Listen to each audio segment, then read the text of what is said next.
Slăvit să fie Domnul! Ne bucurăm ca în anul 2025 să fim cu dumneavoastră în această seară, să fim în casa lui Dumnezeu și se merită din toată inima să-i mulțumim Lui pentru aceste zile minunate pe care El ne-a dat. Să fie un an de îndurare pentru mine. Nu știu câte zile va ține pentru mine sau pentru dumneavoastră anul acesta de îndurare, dar să ne ajute Dumnezeu să le trăim cu folos pentru El. Vrem să cântăm o cântare și spune: O, Doamne bun, ziua de mâine nu e a noastră, ci e a Ta. Toți anii vieții ce au să fie, îi dau, Stăpâne, în mâna Ta.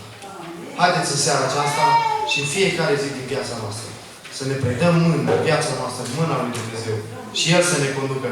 Pentru că mulți oameni vor să vină Iisus în casa lor, să fie Iisus cu ei, să prea puțin îl lasă pe Hristos la cârma vieților. Și atunci când e Hristos la cârmă, nu prea ne convine la toți pe unde merge barca noastră.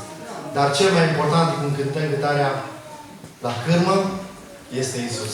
Slăvit să fie!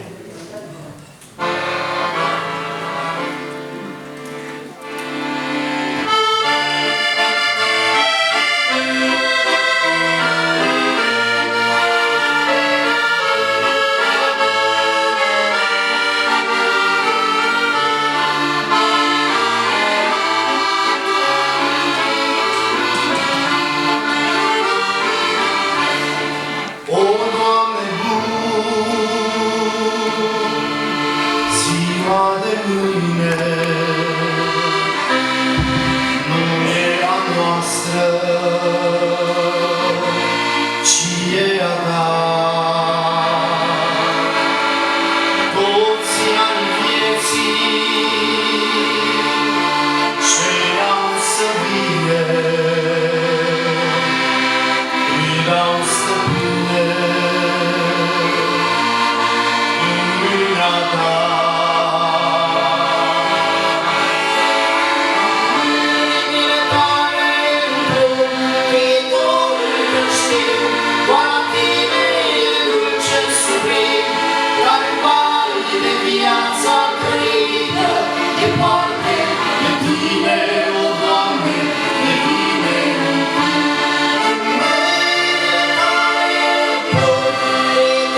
și